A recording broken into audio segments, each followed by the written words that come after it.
Hello everyone, welcome back to my channel Indrajit and সাউন্ডি ব্লগে তোমাদেরকে জানাই স্বাগত। আশা করছি তোমরা ভালো আছো, আমরা অনেক ভালো আছি। তো আজকের ব্লগটা স্পেশালি করছি, তার কারণ হচ্ছে আমাদের পাশের পাড়ায় মানে তোমরা অনেকেই বলে যে ন্যাড়া পোড়া, হোলির আগের দিন যেটা হয় আর কি, আমরা বলি চাঁচল পোড়া। তো সেটা আমি দেখতে যাবো। দেখতে পাচ্ছ আমি পুরো রেডি হয়ে বেরিয়ে পড়েছি। এখন ঘড়িতে প্রায় 9টা বাজে। তো আমি এখন তোমাদেরকে সেখানেই নিয়ে যাবো একসঙ্গে। তো তোমাদেরকে ঘুরে দেখাবো, অনেক রকম বাজি পোড়ানো হয়, অনেক কিছু হয়, ফাংশন হয়, সব কিছু হয়।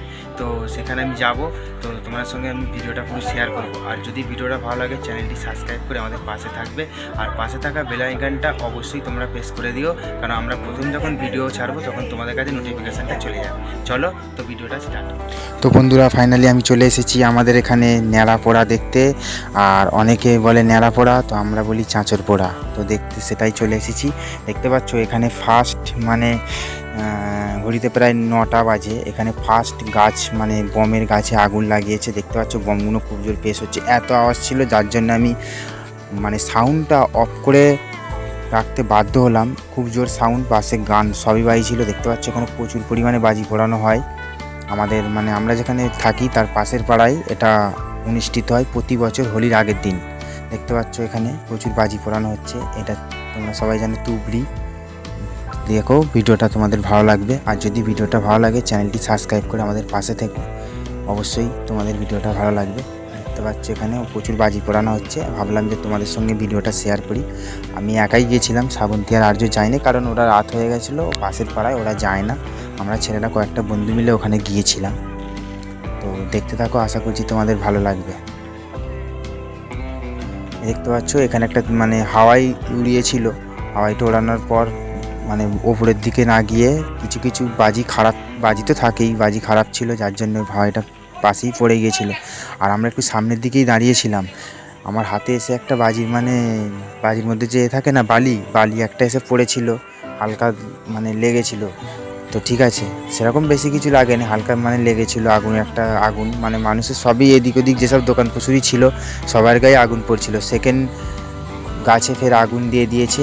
বমের আওয়াজগুলো খুব জোর হচ্ছিল, কারণ আমরা 10 থেকে 12 ফুট দূরত্ব ছিলাম। বমের আওয়াজ খুবই জোর হচ্ছিলো। ভিডিওটা করবো বলে দেখতেই পাচ্ছ ওখানে অনেকেই আছে ভিডিওটা বমে আগুন দেওয়ার জন্য। দেখতে পাচ্ছ এখানে বমের শেষ আগুন হয়ে গেল। এখানে যে বাজিগুলো পড়াচ্ছে, এই যে বাজিটা পুড়ছে না, এই বাজিটা আমার ফেভারিট বাজি। মানে একটা করে পড়ে যাবে, একটা করে ফাটবে, এটা আমার খুবই ফেভারিট। এটা আমার খুবই ভালো লাগে, এই জন্যই আমি ওখানে গিয়েছিলাম এই বাজিটা দেখতে। আমার কেন জানি না এটা আমার খুব ভালো লাগে। তো বাজি পোড়ানো দেখা হয়ে গেল। এবার আমি ভাবলাম যে তোমাদেরকে মানে যেখানে ঠাকুর আছে মঠ, মানে এখানে যেটা পুজো হয়, মানে এখানে একটা বার্ষিক অনুষ্ঠান হয় প্রতি বছর আমাদের পাশের পাড়ায়। তো সেখানেই গিয়েছিলাম। দেখতে পাচ্ছ এখানে প্রচুর ভিড়। ঘড়িতে প্রায় 9টা থেকে 10 সাড়ে 9টা 10টার মতন বাজে। আর প্রচুর ভিড়। ওখানে দেখতে পাচ্ছ গান হচ্ছে, মানে এখানে অনেকেই আছে পাড়ার ছেলে মেয়েরা, অনেকেই নৃত্য পরিবেশন করে, গান করে। তো তারাই সেটাই গান ফানগুলো করছে। আমি সাউন্ড অফ করে রেখেছি, কারণ প্রচুর সাউন্ড ছিল, যার জন্যে তোমরা বুঝতে না পারার জন্য আমি সাউন্ডটা অফ করে ভয়েস অফ করে দিচ্ছি তোমাদেরকে বোঝার সুবিধার্থে। তো তোমরা দেখো, সাথে থাকো, ভালো লাগবে দেখতে তোমাদের। দেখতে পাচ্ছ এখানে প্রচুর ভিড়, যেখানে ওখানে গান হচ্ছে। আমি তোমাদেরকে ঘুরে দেখাচ্ছি। দেখতে পাচ্ছ এখানে প্রচুর ভিড়, অনেক লোকজন আসে এখানে। এই যে এখানে যে আমাদের মাঠ মতন আছে, মাঠের মধ্যেই সব হয়। ওই অন্য বছর এই দিকটা হয় না, অন্য সাইড হয়, কিন্তু এবছর গিয়ে দেখলাম যে এই দিকটা করে হয়েছে। একটা দাদাভাই এখানে গান করছে, ভালোই গান করছিল। এখানে যে গানটা হচ্ছিল না, কিশোর কুমারের একটা ভালো গান হচ্ছে, সেই গানটাই দাদাভাই গাইছে। দেখতে পাচ্ছ পাশে এখনও বাজি পোড়ানো হচ্ছে, ওদিকে পাশে কন্টিনিউ বাজি পোড়ানো চলছে, আর এদিকে গান চলছে।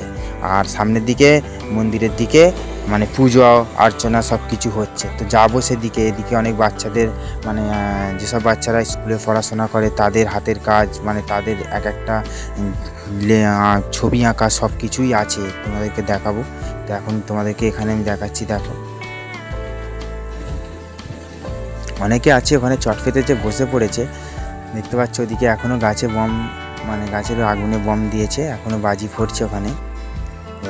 দেখতে পাচ্ছ জোর জোর বাজিগুলো ফাটছে। এটা আমাদের এখানে হয় মানে হোলির আগের দিন, 3 দিন ব্যাপী অনুষ্ঠান এখানে এটা হয় আমাদের পাশের পাড়ায়। অন্য অন্য জায়গায় হয় কি জানি না, আমাদের এখানে এটা প্রতি বছরের ন্যায় হয়। মানে পাশে একটা পাড়া আছে, ওখানে প্রতি বছর 3 দিন ধরে হোলির আগের দিন থেকে শুরু করে 3 দিন আগের দিন থেকে শুরু করে একদিন অনুষ্ঠান, একদিন অন্নকূট, মানে পুরো গ্রামবাসীরা খাওন দাওন হয়, তারপর একদিন এই বাজি পোড়ানো হয়, তারপর এখান থেকে হোলি হয় রাত্রির দিকে। মানে ভালো বড় অর্কেস্ট্রার হয়। আমি কাজের জন্য যেতে পারিনি, আমি যেদিনকেই গিয়েছিলাম সেদিনকেই মানে তোমাদের সঙ্গে ভিডিওটা শেয়ার করছি। তো দেখতে পাচ্ছ আমি চলে এসেছি মন্দিরের দিকে, যেখানে আমাদের ঠাকুর আছে। দেখতে পাচ্ছ এখানে অনেক রকম ঠাকুর, এখানেও প্রচুর ভিড়। আর এদিকে অনেক রকমের সিনারি করেছে এক একটা কক্ষে। এখানে দেখতে পাচ্ছ গাছের মানে বিভিন্ন রকমের গাছ আমাদের কি কাজে লাগে, বটবৃক্ষ বা এখানে আমাদের সামাজিক জীবনে যা যা দরকার, মানে বটবৃক্ষ লাগালে, গাছ লাগালে যেসব কিছু মানে সব কিছু এখানে তুলে ধরেছে। দেখতে পাচ্ছ এইখানে খুব সুন্দর একটা লাইটিং করেছে, এই যে লাইটটা দিয়েছে, গাছগুলো খুবই সুন্দর লাগছে গাছগুলো দেখানোর জন্য। দেখতে পাচ্ছ গাছের গুলো খুবই সুন্দর দেখতে লাগছে। গাছের মধ্যে যে টিউবলাইটটা দিয়েছে, এখানে রানী কালার একটা টিউবলাইট দিয়েছে যাতে গাছটাকে সুন্দর দেখতে লাগে, সেটাই দেখছি। খুবই ভালো লাগছে তোমাদেরকে দেখি। এটা দেখতে পাচ্ছ হাতের কাজ ঘর, মানে বাচ্চাদের যেসব হাতের কাজের ঘর, সেখানে চলে এসেছি। খুবই সুন্দর সব বাচ্চারা এখানে হাতের কাজ করেছে। আমাদের পাশের পাড়ার যেসব স্কুলের বাচ্চারা 1, 2, 4 বা 5, 6-এর ছেলেরা যেসব পড়ে, তারা যেসব হাতের কাজ করে, তো এদের এখানে তুলে ধরা হয়। বাচ্চাদের আবৃত্তি অনুষ্ঠান ওই পাশের স্টেজে হচ্ছিল, আমি দেখেছি। বা আমার লেট হয়ে গেছিলো, বাচ্চাদের অনুষ্ঠান হয়ে গেছিলো, একটা দাদাভাই গান করছিল, তো তোমাদেরকে দেখালাম। চলে এসেছি বাচ্চাদের কাছে। দেখো এখানে একটা কি সুন্দর, এই দেখো একটাকে ঘর বানিয়েছে, মানে বাড়িটা খুবই সুন্দর লাগছে। বাচ্চাদের হাতের কাজ এখানে অনেক রকমের হয় আর কি। আমি সেগুলোও চলে এসেছি এর ভেতরে। একটা দাদাভাইকে জিজ্ঞাসা করলাম এগুলো কি ভিডিও করা যাবে, বলে হ্যাঁ অবশ্যই করা যাবে, সেই জন্য চলে এলাম। দেখতে পাচ্ছ এখানে ফের তোমাদেরকে ঠাকুরটা দেখাচ্ছি। এখানে হচ্ছে আলাদা ধরনের একটা ঠাকুর, খুব মানে এই মন্দিরের ঠাকুরটা হচ্ছে মনসা ঠাকুরের মতনই, এটা মনসা ঠাকুরই বলা চলে। এখানে প্রতি বছর এটা হয়, ঠিক আছে। আর এই গাছের লাইটিংটা খুবই সুন্দর দেখতে লাগে। দেখতে পাচ্ছ এই গাছটাকে, মানে খুব একটা সুন্দর ওয়েদার ছিল, মানে 10টা 10:30 বাজে একটা সুন্দর হাওয়া ওয়েদার চলছিল। তো সব কিছু দেখা হয়ে গেছে, এবার আমি বেরিয়ে যাব, অনেকটা রাত হয়ে গেছে। আমাকে শ্রাবন্তী ফোন করেছিল যে আর্য তোমার জন্য ঘুমাইনে জায়গা আছে, তাড়াতাড়ি চলে এসো। আমি একা বন্ধুদের সঙ্গে গেছিলাম, তো আমি এখন বেরিয়ে যাচ্ছি। আর দেখতেই পাচ্ছ তোমাদেরকে লাস্ট দেখেছি এই দিক দিয়ে আমরা মানে এসেছিলাম জলার ধার দিয়ে। দেখতে পাচ্ছি এই যে ড্যাঙাটা আছে, ড্যাঙার মধ্যে দিয়ে এসেছিলাম। যদি ভিডিওটা ভালো লাগে চ্যানেলটি সাবস্ক্রাইব করে আমাদের পাশে থেকো। দেখা হচ্ছে তোমাদের সঙ্গে পরবর্তী ভিডিও।